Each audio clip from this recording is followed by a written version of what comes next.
On November 5th, 1990, a man named El-Sayed Nosair walked into a hotel in Manhattan and assassinated Rabbi Meir Kahane, the leader of the Jewish Defense League. Nosair was initially found not guilty of the murder, but while serving time on lesser charges, he and other men began planning attacks on a dozen New York City landmarks, including tunnels, synagogues, and United Nations headquarters. Thankfully, those plans were foiled by an FBI informant. Sadly, the 1993 bombing of the World Trade Center was not. Nosair would eventually be convicted for his involvement in the plot. El-Sayed Nosair is my father.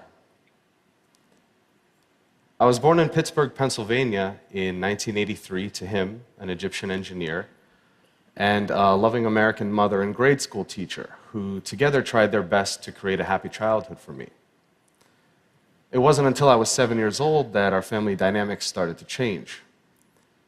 My father exposed me to a side of Islam that few people, including the majority of Muslims, get to see. It's been my experience that when people take the time to interact with one another, it doesn't take long to realize that for the most part, we all want the same things out of life. However, in every religion, in every population, you'll find a small percentage of people who hold so fervently to their beliefs that they feel they must use any means necessary to make others live as they do.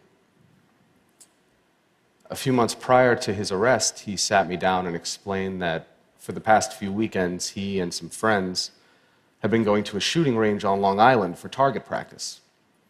He told me I'd be going with him the next morning. We arrived at Calverton shooting range, which, unbeknownst to our group, was being watched by the FBI. When it was my turn to shoot, my father helped me hold the rifle to my shoulder and explained how to aim at the target about 30 yards off. That day, the last bullet I shot hit the small orange light that sat on top of the target, and to everyone's surprise, especially mine, the entire target burst into flames. My uncle turned to the other men and in Arabic said, Ibn Abu, like father, like son. They all seemed to get a really big laugh out of that comment, but it wasn't until a few years later that I fully understood what they thought was so funny. They thought they saw in me the same destruction my father was capable of.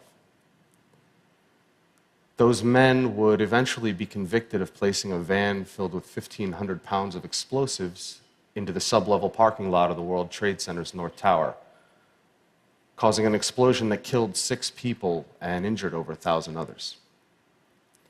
These were the men I looked up to. These were the men I called Ammu, which means uncle. By the time I turned 19, I had already moved 20 times in my life. And that instability during my childhood didn't really provide an opportunity to make many friends. Each time I'd begin to feel comfortable around someone, it was time to pack up and move to the next town. Being the perpetual new face in class, I was frequently the target of bullies. I kept my identity a secret from my classmates to avoid being targeted, but as it turns out, being the quiet, chubby new kid in class was more than enough ammunition. So for the most part, I spent my time at home, reading books and watching TV or playing video games. For those reasons, my social skills were lacking, to say the least. And growing up in a bigoted household, I wasn't prepared for the real world. I'd been raised to judge people based on arbitrary measurements like a person's race or religion. So what opened my eyes?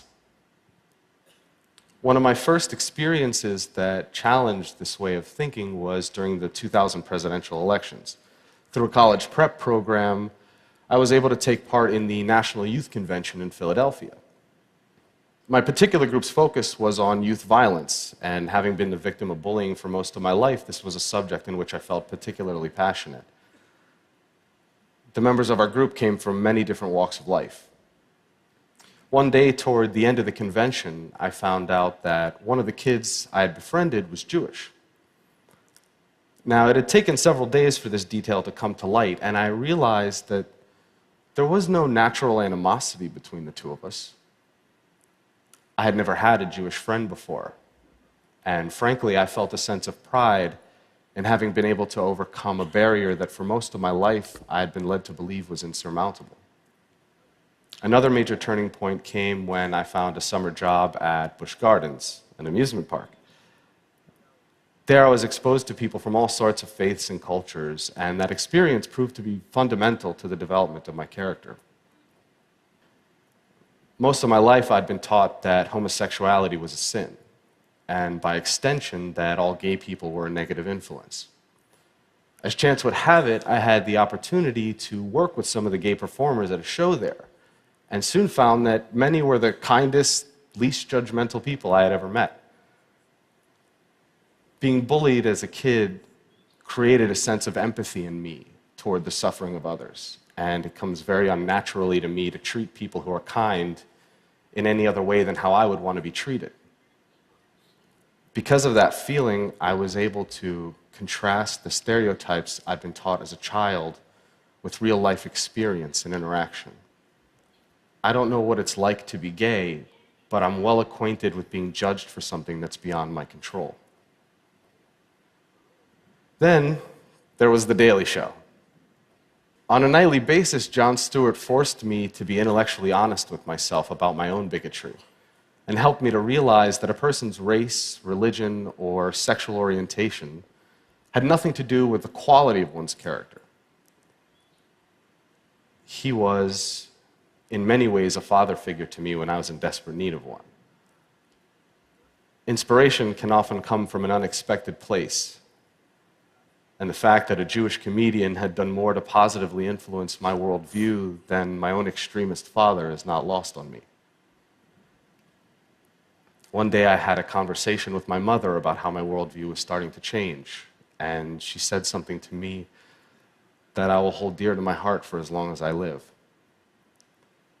She looked at me with the weary eyes of someone who'd experienced enough dogmatism to last a lifetime and said, "I'm tired of hating people." In that instant, I realized how much negative energy it takes to hold that hatred inside of you. Zach Ibrahim is not my real name.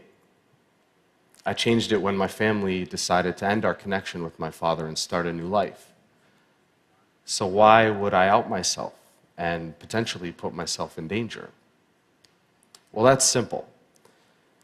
I do it in the hopes that perhaps someone someday who is compelled to use violence may hear my story and realize that there is a better way. That although I had been subjected to this violent, intolerant ideology, that I did not become fanaticized. Instead, I choose to use my experience to fight back against terrorism, against bigotry. I do it for the victims of terrorism and their loved ones, for the terrible pain and loss that terrorism has forced upon their lives. For the victims of terrorism, I will speak out against these senseless acts and condemn my father's actions. And with that simple fact, I stand here as proof that violence isn't inherent in one's religion or race, and the son does not have to follow the ways of his father. I am not my father. Thank you.